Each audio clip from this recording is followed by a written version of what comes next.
All right.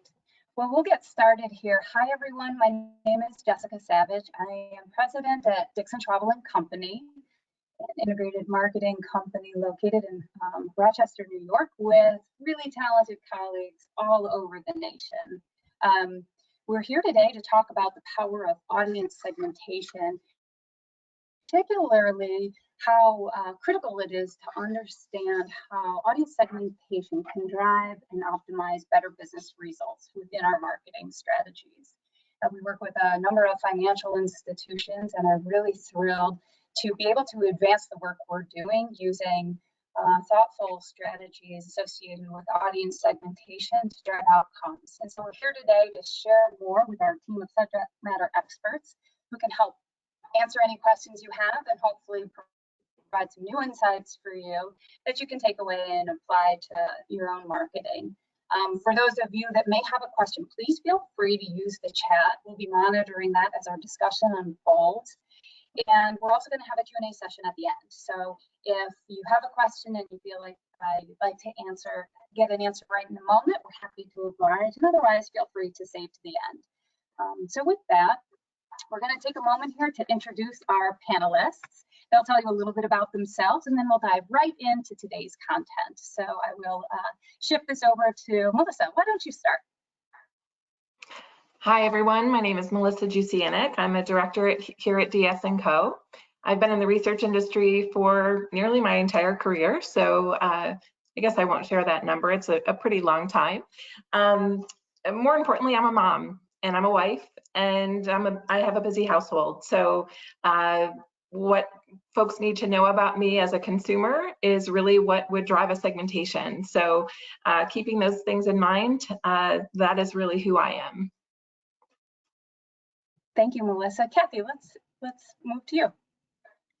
Hi, I'm Cathy Wray, and I'm the Senior Director of Research at Kantar, and I've been doing research like Melissa. We've been doing this together for our whole career, and I spent a lot of time in financial services doing research. But the most important thing about me is that I am a single mom. I have 2 children, one in college and a son in middle school. I'm also a professor, and I was raised on a ranch. I love my furry little friends, and I am very active. I love outdoor sports. I love to shop online, and I'm constantly trying to figure out how to better make financial decisions. So those are all the things that make me very different than Melissa. Thank you, Cathy. Appreciate the background. And Arica, why don't you introduce yourself? Hi, everyone. I'm Arica Marfoglia. I'm a senior marketing strategist at Dixon Travel and Company. I like to say that I take my skills that I've learned from working as a strategist and to apply to everything. So not only do I lead strategic conversations at Dixon Travel and Company, but I also use my strategic skills to coach our mostly winning kickball team to their great 5-4 record for the year. But I'm also a happy aunt who enjoys reading and is just curious about basically everything, which I think is really important to jumping into research and learning about things. Awesome. Well, thank you.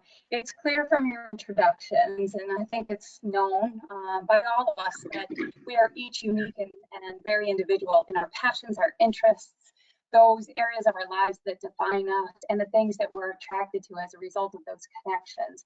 And I guess really that's the basis of audience segmentation, when we can move from looking at our audience as one homogenized group and instead seek to segment our audiences based on our understanding of what differentiates people.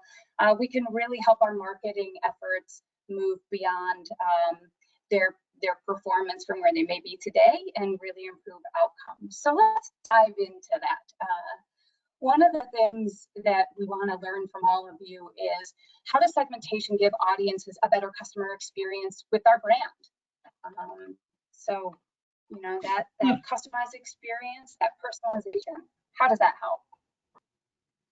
So I'll take that question. Segmentation really helps companies really understand what the best products and services are to market to their customers. If you really don't understand the segments and really understand your customers, then you're just throwing blanket products at them and you're not speaking directly to your customers and you're not giving them what they need. And then if you're not giving them what they need, then they're not going to listen to you.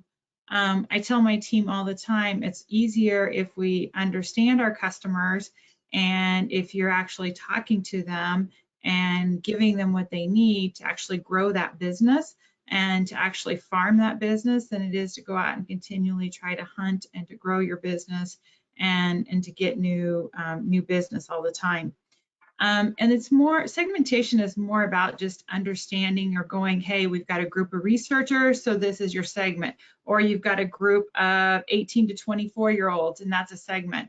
And you don't get me wrong, it is about age, it is about gender or ethnicity or, some of those basic demographics.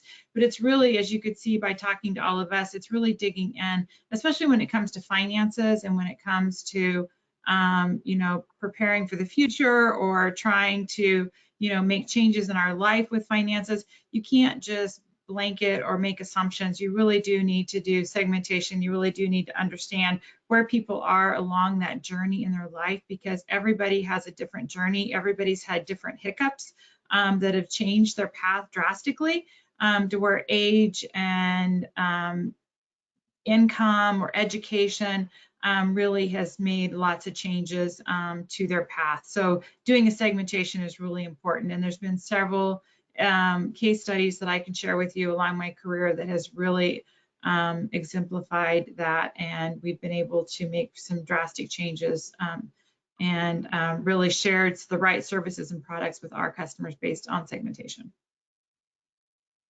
Oh, thank you. That's incredible. So let's dig into that a little bit more. Why is it so important for banks and financial institutions to understand their audience segments and to be curating marketing materials that are intentionally designed for those audience segments? What can we benefit from in that matter? I'd be happy to hop in here, Jess. As we know, neither banking consumers nor banking products and services are one size fits all. So even if we just look across the screen, we are all very different. We are potentially in different life stages. We have different needs. And then we know that banks have many different products and services. And so those don't match up to us as a one size fits all proposition. So knowing what products and services to deliver to what consumers at the right time, with the right messages, in the right ways, right? So in the right channels, can help to create that stickiness that we are all seeking as marketers. I think it's really important to help build relationships. So as you know your consumers and you're marketing and sharing the right products and services with them, you're building those relationships, which ultimately builds trust and builds loyalty. I'd love to add to that. I think just that everybody's looking for a personalized message now more than ever. I think what people want, what consumers want, is a message that's going to resonate the most with them. So being able to dig in and learn what that is, if it's whether it be, an image that's going to have the most resonance or a message or a product, that's really, I think, when we start to segment where we're getting at the most important thing and understanding how to make that connection and make that person feel like they're personally being marketed to is where you start to get those big wins. And so, Arica, that really comes down to starting with a really terrific strategy, right? And so how does customer research and data help inform the strategy behind these campaigns that include customization as a major component of that strategy? Yeah, I think it's more than how does it, it's how doesn't it. I think it really impacts absolutely everything that we do, from understanding a behavior to understanding even things we learn like hobbies, the things that the people that we're reaching out to are interested in, and how we can use that information to either better target from a media perspective or even put an image, as I mentioned before, in an ad that would better resonate with the person that we're trying to reach, something that is really going to be a reflection of the stage that they are in their life. And that's really, at the crux of what we're getting to when we start to segment. We're starting to learn all those different things and figure out ways in which we can make those connections. So we take all of that information and it helps us to create more direction, more inspiration, gives us really a roadmap that we can use to achieve any one of our goals, because we have something that we can go back to and continuously reference. Yep, it starts with a truly defined strategy and a deep understanding of our audiences, and that strategy applied. So let's talk a little bit about the types of challenges that financial institutions face when researching consumers. We're in a highly regulated environment. So what are some of the challenges that we face, and how can we approach that research and understanding of consumers given those constraints that we operate within? Sure, I'd be happy to chime in here. So you brought up one item, it's regulation, right? So we want to make sure that the information that we're gathering, the questions that we're asking, don't affect any regulatory issues that may come up. I think even before that, though, we know that as decision makers in businesses, like in any industry, financial institutions face budget restrictions, right? So it's getting over that hurdle of, if we have X number of dollars to spend, do we want to spend it over here on, this initiative, or should we take our time and spend it over here on research? The industry is really fast-paced, and sometimes it's hard for people to take a step back and say, before we move forward, we really need to understand our customers, and we really need to spend this time on research. And then other people have, certainly done research in the past, and it's not necessarily been actionable for them. So just making sure that the research that you're proposing, the research that you're connecting with a partner on is going to be actionable for you is really important for decision makers. You want to make sure that, not only is it in budget and it's going to hit the timeline that you need, but you want it to be relatable and actionable in the end so that you can use it. That makes a lot of sense. So let's spend a little bit more time with just unpacking the compliance challenges. So Cathy, how do you think banks, financial institutions can make smart marketing choices when it comes to targeting while still operating within those compliance guardrails that we've all as financial service marketers become really accustomed to? Compliance is always a challenge. And so sometimes you have to make decisions. We can't, all of our research can't have compliance challenges. So we have to make choices. And so you decide which ones are the low-hanging fruit that you can easily get through compliance. And then you decide which ones are the tougher ones to get through compliance. And I know that there was a project that I worked on when I was with my last financial institution, and we decided, you know what, this project is really important. We really need to get it through compliance. It's going to take a while, and the longevity of the project and what we're going to get out of it is worth the compliance effort. And it literally took me 6 or 7 months to partner with compliance and legal. And it was well worth it. It was I won't tell you it wasn't painful. It was painful. There were times that I think that I definitely got more gray hair than what I had. But one of the things that I did learn from it was that I couldn't be as bullish as I thought, I wanted to be. It was one of those things to where people in compliance, they're human. They know their job is tough. They know that we don't want to work with them because they have a tough job, and all they're doing is trying to protect the company. And they're just doing their job like we're trying to do our job. So I just had to learn and take a different approach and go, you know what, this is what we all want to do. It's for the good of the company that we need to get this done. I just took a different approach, sat down at the table and said, here's what we need to do. Here's what, the CMO wants me to do. How can we do this? How can we figure out to make this all work?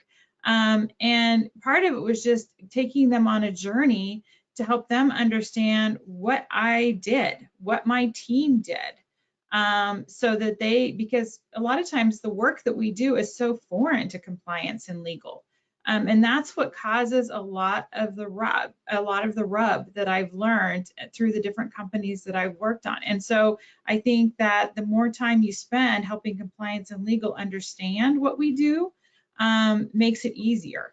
And so if you take and do that groundwork and then can build those relationships, it's made it a lot easier for me. But you just have to decide what projects and what's worth getting, that you're going to take on that compliance, and then start finding systems, start finding ways and things that you can work through compliance and others that are not. And sometimes finding partners, business partners, suppliers that can do things so that you don't have to take them through compliance, or where they can carry that burden for you, is also very helpful.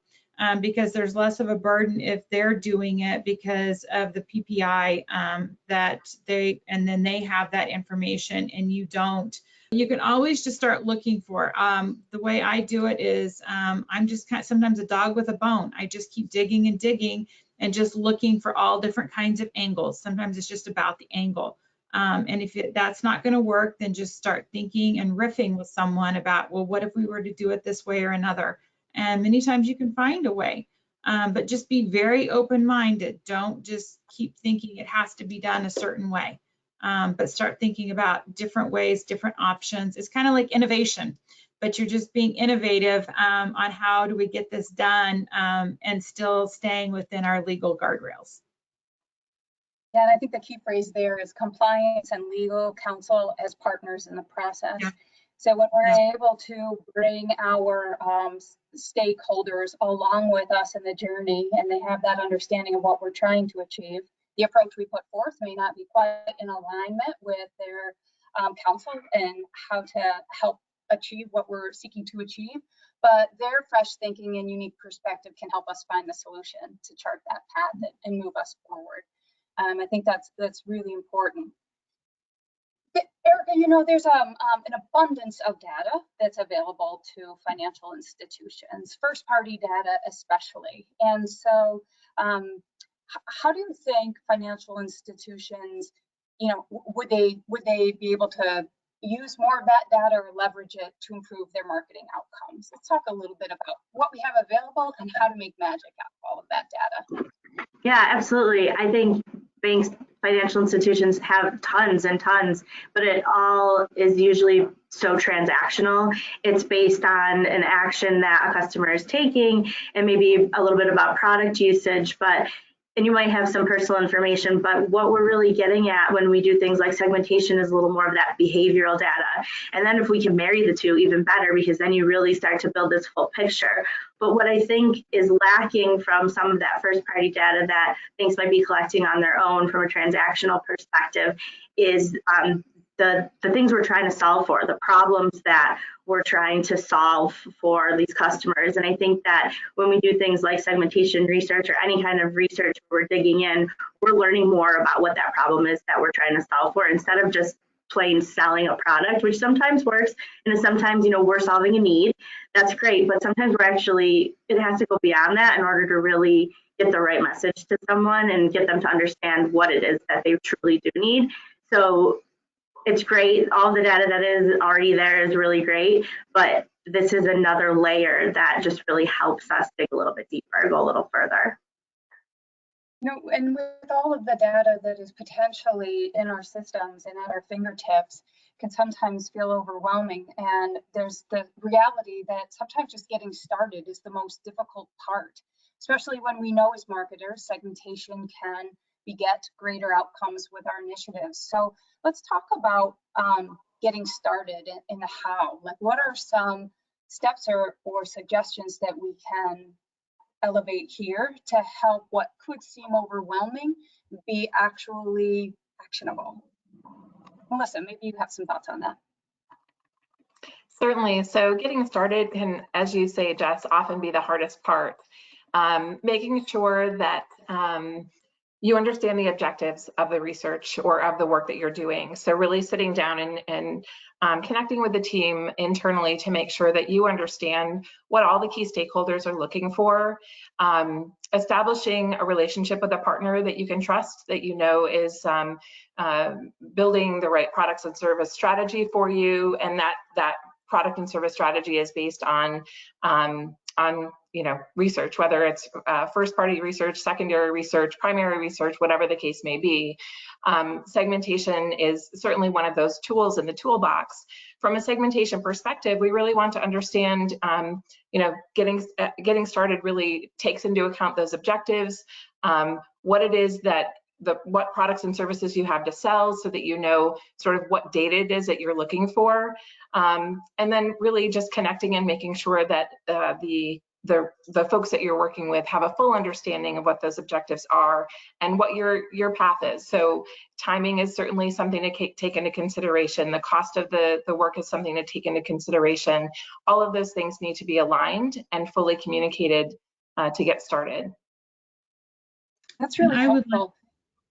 I would like to add a build on this, because there's something that I've learned after doing segmentation for so many years and doing it with you, Melissa. I think it's critical to understand how you're going to use the segmentation, because many times I've done segmentation and I thought I had the perfect segmentation, and when we got done with it, it wasn't, because the way that we had built it was not appropriate for the way that we were going to use it. So I think that is so important, is to understand how the end users are going to use it and what they want to do with it, whether they're going to use it to buy media, whether they're going to use it for communication, whether they're using it for product development, or whether they're using it for all of those things, or whether they're going to use it in order to, flag a database, because how you're going to use it is so important on how you're going to build it and all the tools and the questions and the things that you need while you're building it. Because that is so important to know up front, because if you don't find out until after you're done, you may or may not be able to fix it or add on to it. Yeah, we have seen certainly over the years a number of segmentation studies that sit on a shelf. We want to avoid that. We want to make sure that it's actionable, that it's relatable, and understanding how it will be used on the back end is certainly one of the ways to avoid that shelf-sitting segmentation. Also, all the more reason to build those partnerships with other stakeholders internally, because we're going to be fielded the questions that we may not have thought of that will really challenge us to get very clear and intentional about what we are trying to achieve, how it is going to be used, and better support the investment and also the strategies that we will be employing once we have the knowledge and understanding that we're seeking. I think another opportunity to think about in that, how do we get started, because that feels like sometimes an overwhelming challenge, is looking at the low-hanging fruit and where we can take some initial steps. So maybe, Cathy, I know you've been doing this for such a long time, but that's been a strategy you've employed to look at the low-hanging fruit and say, here's what we think we can ascertain through this work and building the story and opportunity. So maybe you could talk about that a little. Did you say Cathy? Yeah, sorry. Oh, sorry, I thought you did, and I was yeah. So what I do is a lot of times is, if we've already done segmentations, because many times I've had clients come to me and they say, well, we want to do a segmentation, and I'll go, well, don't we already have a segmentation, or haven't you done segmentation? And they're like, oh yeah, but we don't like that one, or oh, that one doesn't work. So then I spend time going, well, what's wrong with it? Why do you not like it? So I really want to understand, what's not working, or why do you not like it? If we don't have segmentation, then I know we always have data. As Arica was saying, there's tons of data. So I take the data that we do have and I start to look at it and go, well, how could we segment the data that we do have? What story is it telling? Because anything that you can start to glean before you just go out and start to do a segmentation helps you give direction before you start doing additional work, because you're kind of writing the outline for your segmentation. And you can start building those hypotheses, because you don't just want to run out and start doing new work when you've already got work. I'm one of those people that I don't like to have data that's being wasted. As Melissa said, there's a lot of data that's collecting dust.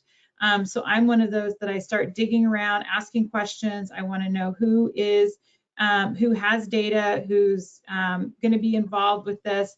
But a lot of times that's how I get started, is that I'm digging around and doing my research and finding out where there's data and writing all my hypotheses before I start doing another segmentation or doing the first segmentation. And part of it, that can take the most time before you actually are even getting into field. And sometimes you find out you really don't need to go do a full segmentation. You've got enough data to start putting something together that's usable and saves you a lot of money, and can get you started before you actually need to go out and spend more money.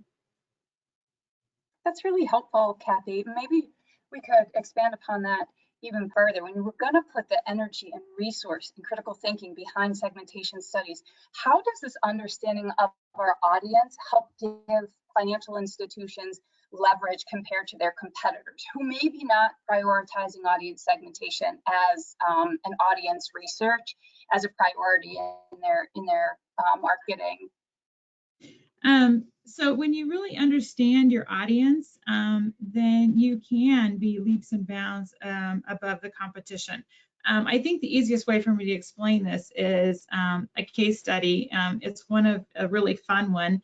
When I was working with my previous financial advisor, I was called in to help with one of our top accounts. And the company is a high-profile corporate company. They have, white collar, everybody pretty much makes 6 figures or more. And the board couldn't figure out why the average 401k was, so low. And, they're thinking because everybody should have good credit. The company was housed in California. People should have good houses, drive nice cars. And so as we went in and we started talking about like what could we do in terms of research with these employees but we also didn't want to embarrass the employees because the board was really concerned about that. So my team started digging into the data that we could get about the employees that we could share, but we were also their financial service provider. So we also had additional data. Then we started talking to some of the employees and the employees that wanted to talk to us about like what was going on in their lives, and started doing some segmentation. And the more we dug into it, we realized that these employees might be getting a good income, but they were highly in debt. Some of them had filed bankruptcy. Some of them had no idea how to manage budgets, had never had budgeting classes. So it was counterintuitive to everything that the company had believed. So the more that we better understood our employees, the employees of this company, the better that we could serve them, and so that we could start to tailor products and be able to be a better partner with the employee that we were servicing. Now, if we hadn't done all of this work, if we hadn't volunteered, if I hadn't stepped in, if I hadn't partnered with the sales team, then we could have lost this account and they would have just gone on to another company. And another company would have been servicing the same way. But because you step in and you really start doing the segmentation, you really start digging in, you really start understanding all the different dynamics of the employees, and you really start tailoring the different products, the different sales tools, the different needs, then you're actually communicating different with those employees. And you're actually helping your employer understand, hey, your belief that all of your employees are the same just because you think they're like you because you're the board is not true. Just because they are, just because you're hiring people that all have masters and PhDs and you're paying them 6 figures doesn't mean that they are like you. Many of them have problems. Many of them, are just normal human beings like the rest of us. You think that they're like you, but they're not. So it's very important that you do spend the time and, and understand your audience, because if you don't, your competitors are going to, and they're going to take the business away from you. That's really important context there. And it kind of leads me to another follow-up here, Arica, that as the marketing strategist, you maybe can shed a little bit more light on, but you've kind of grounded yourself in these findings and a deeper understanding of the audience. So then how do you take that and apply it to these research findings to develop the strategy and then optimize for campaign performance with understanding? And and not get in a set it and forget it pattern, which we know the demands of our lives and our days can make that a slippery slope. So talk about that if you would. Yeah, absolutely.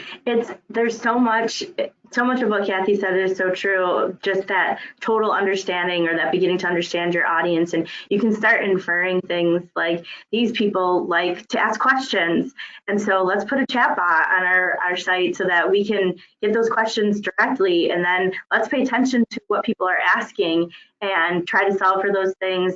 And see, how many people are asking, look at the metrics of how that thing we're putting out there is performing, or these people might be more interested in learning more before they're ready to take action. So let's give them the opportunity to do that, to learn more. And then let's look at, are they filling out a form? Are they clicking on a button? What is it that they're doing? And then let's optimize based on those actions. That can even translate into messaging to say, we think that this is what a customer wants. So let's build a strategy around that want. And you might put some messaging out there that you find that it's not really resonating. So pay attention to those metrics, understand what part does resonate, and adjust based on that. And that's something that we constantly have to be looking at, not only taking what we're learning from the research, but then what's happening in real time, what's happening in the moment as we put things out there. It's always a test and learn, because we get that information from a segmentation or any kind of research at the start. It's not to say that it's not going to change. And I think we learned a lot, obviously, over the last couple of years about how behaviors can change. And I know, Cathy, you'd made a point about, saying, well, why do you need to segment again? I think that was a great trigger for a lot of our clients to say, we need to segment again because things change. We need to think about how the times have changed and how we can, use research to help support some of that and help give us an idea on how to attack problems in a new way. Yeah, and as we put these foundational elements in play, and in that test and learn and the iterative nature of how our marketing initiatives are put forward, the main benefit is understanding the customer journey better and differently across these segments, and optimizing our campaigns and developing content with the customer journey in mind, and the opportunity to enhance the delight and the experience at every touch point. And all of that sounds really good when you say it out loud, but it takes a lot of work and effort. And I think another element of that is acknowledging that there is a lot of change around us, and environmental change, market landscape, consumer behavior. So, Melissa, maybe we could ask you to shed a little bit of light on some of the trends that we're seeing in marketing financial services, and what we're kind of seeing on the horizon to help inform and give us some inspiration for where to set our sights from a strategy standpoint.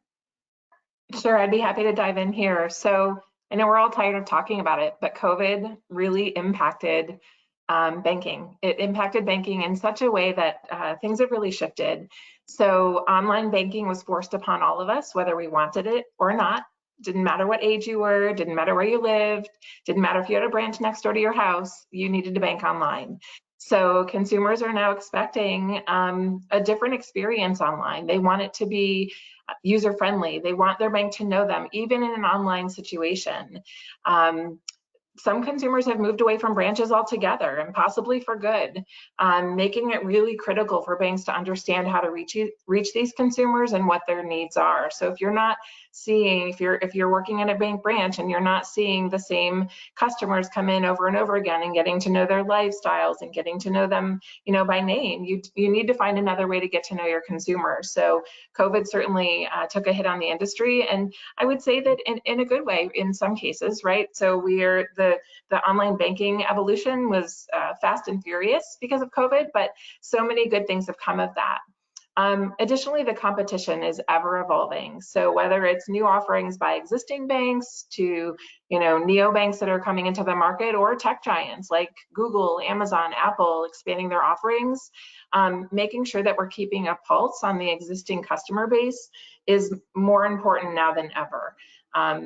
Digital banking, obviously we've touched upon that a little bit. So as a consumer, I would love it if when I logged into my bank that bank would send me the products and services that would fit my needs next. If they knew enough about me to be able to deliver products and services directly to me in my online banking platform, that's really, as a consumer, what I'm looking for and what we know others are looking for as well. That's really helpful. So you take what's happening in market and trends and our understanding of our audiences through segmentation, and we really begin to carve out that point of differentiation from our competition. And at the end of the day, doing this effectively, we should be able to grow and meet our KPIs as a result of that with this really focused and intentional marketing.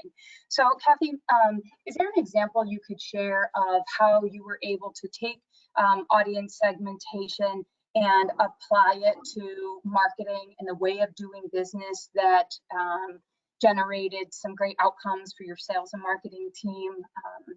I know you shared about the 401k, but maybe you have another example you could share with the group here today. Well, we did something very similar to what Melissa is asking for.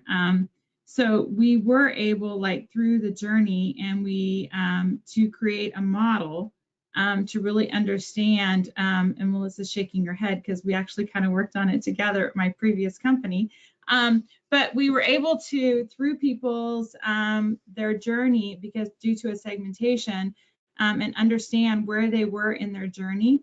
And then we were able to actually send them information about a service or a product that they needed at that time of their life.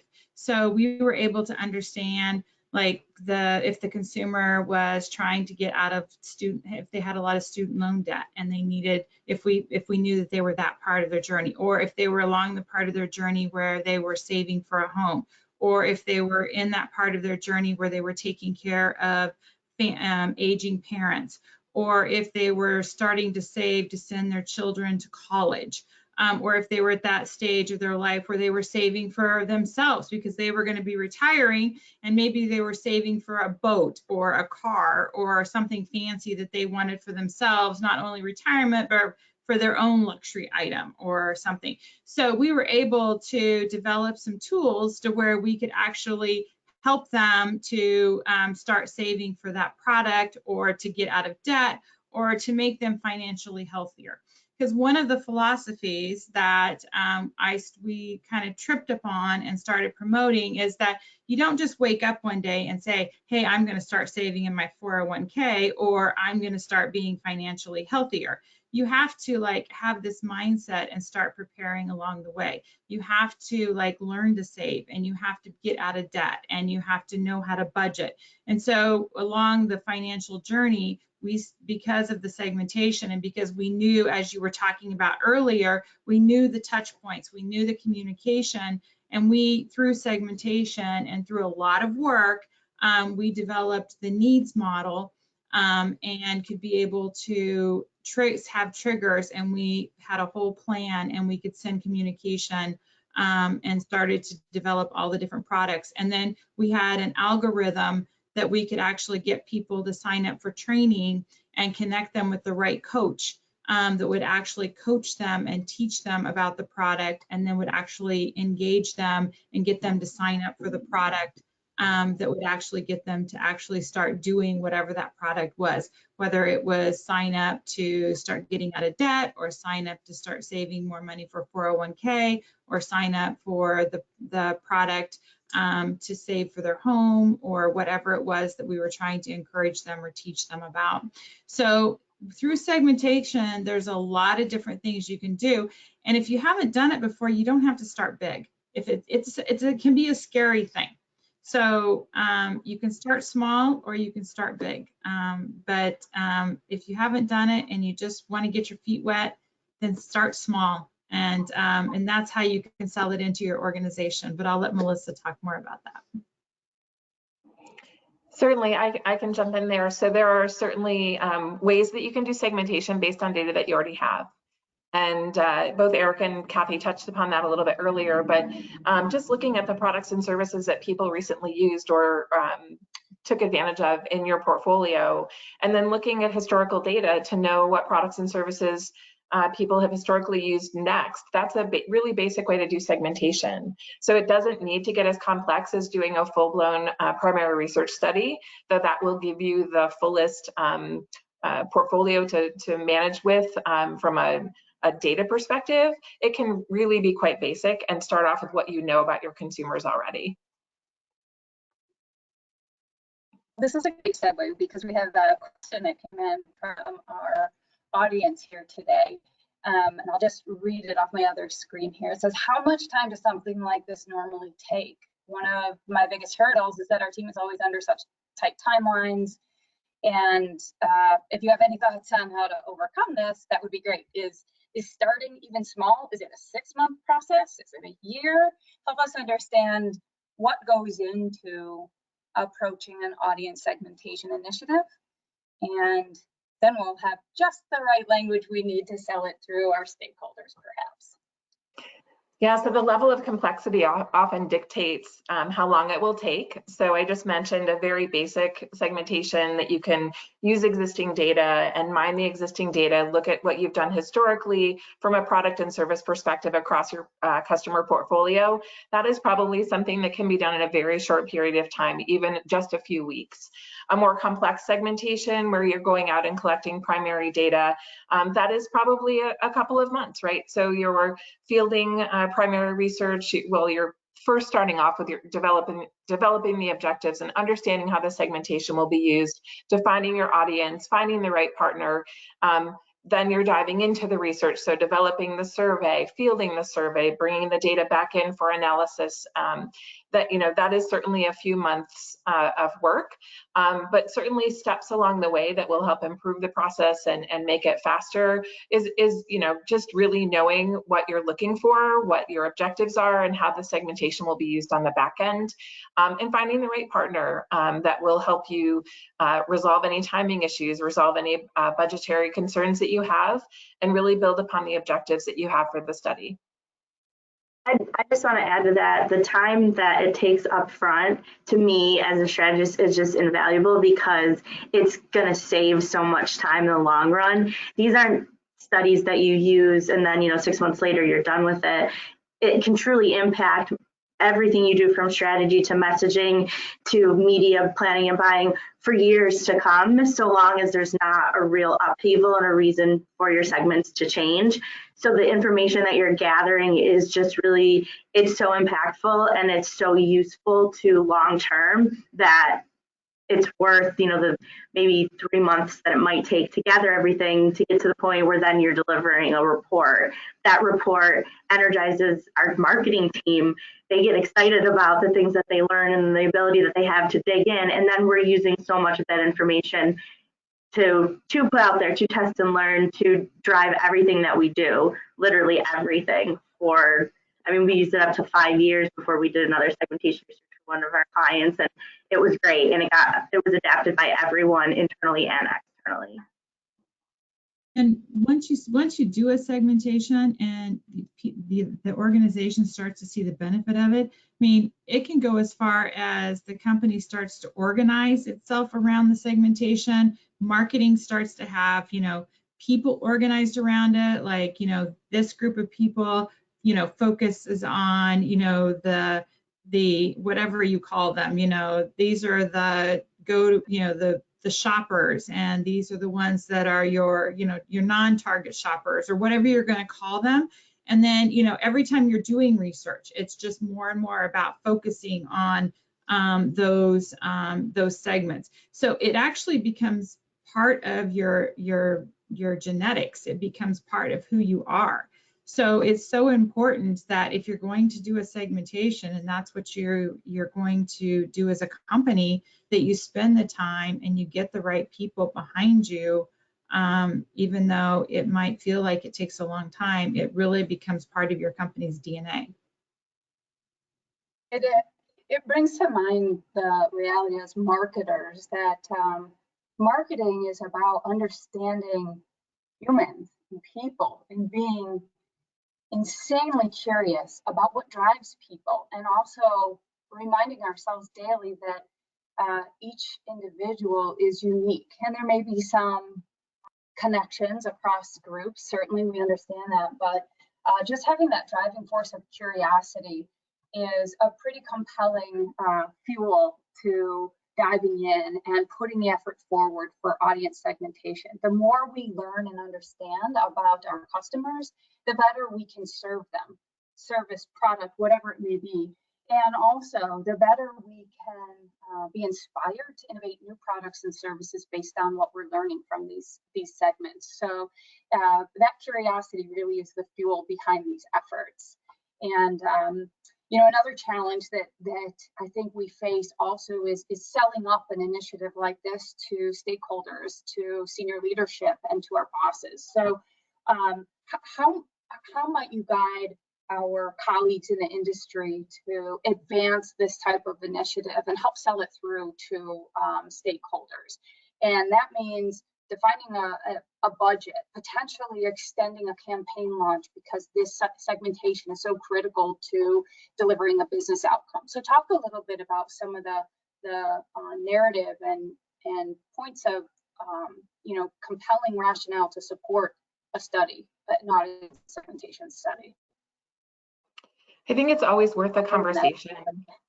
Oh, sorry. Yeah. I think it's always worth a conversation, right? So if you, as a marketer, are thinking that you could use more data to do your job better, to make smarter decisions, to develop a strategy that really works for your company more effectively, and you're having a bit of a hard time selling it through, it's worth the conversation. So it's worth having a discussion with your colleagues, with the key stakeholders, to talk about your current products and services and how you're currently marketing them, to talk about your consumers and who they are. And if that conversation leads you to sort of this aha moment of, wow, we're really not differentiating our marketing across our product and service base, and we don't really know our consumers and what they're looking for, you've certainly opened that door to the discussion about how you can do that through getting to know your customers and prospects better, through research, whether it's segmentation or another type of research, just really getting grounded in what are we doing, and are we doing it in a differentiated way so that we are connecting with consumers who we know are all very different. That's the important conversation I think we need to start with. I think it goes back to just that curiosity that you were talking about. We start asking questions, and then we start asking questions of our clients, and when they can't answer those questions, and we start talking about like ways in which we can think about how we can get the answers to those questions, they start to understand then the importance of that question and getting that answer, and that usually helps to fuel the conversation that Melissa mentioned, how we could get there and what we could do to get there. And that's really, you know, when we start getting the buy-in for research often. Mm-hmm. I mean, how does that saying go? An intelligent challenge is the oxygen of progress. So if you're finding that you're asking questions of what you know of your customers and your audience, and you find yourself at a loss, that seems to be a big trigger to say, maybe it's time that we stop the way we've been doing it, or really unpack what we've been doing and find the space of opportunity in those moments. And you know, the opportunity to advance our business outcomes, ultimately to serve our customers, is inspiration enough to dive in, I would say. So imagine that we have had that conversation with our stakeholders, our leadership, and we've gotten their buy-in. What do you do next after you've gotten the green light? Where do you start? What are some of those key considerations to be thinking of to help navigate the so what, now what?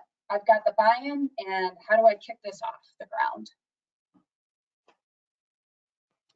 So you can start by developing a document that clearly outlines your business issues that you've identified, and then move into detailing those goals and objectives of the work. Using that document, you connect with a partner. You connect with somebody who has done this type of work in the past, who can show you examples of how this type of work has benefited them, has benefited their customers, their clients, and other organizations. I think, you know, the first hurdle certainly is that buy-in, and then really demonstrating what the objectives are and how the research will be used. and clearly stating that in a document that can be shared within your organization and also with the partner that you choose. That's really the important next step. And then once So you really have to find, roadmap your intention. Oops, sorry, Kathy, go ahead. I said, but the other part is once you find an external partner, you really need to find multiple partners within the company, and they need to be across the organization.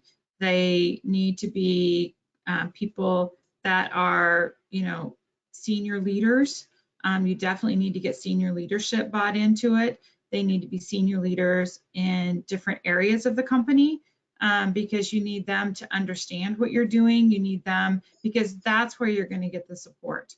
If you don't have support when you're doing this and you don't have their buy-in and their understanding of this, and also have their input into like how the segmentation is going to be used, what you're going to do with this information. You need their input to build the tool. You need their input into how it's going to be used. You need their support, like taking them on the journey with you as you're building the segmentation through the workshops of the segmentation. It might slow you down a little bit, but it's well worth it, because then when you come out on the other end, you have a segmentation that can be used and a segmentation that's not going to sit on the shelf. And so that's really important as well. So it's important that you find the right external partner that can work with you, that can guide you. And it's also important that you find those internal partners that you can collaborate with, that you can partner with, and they can also help you find the right teammates inside. Thank you.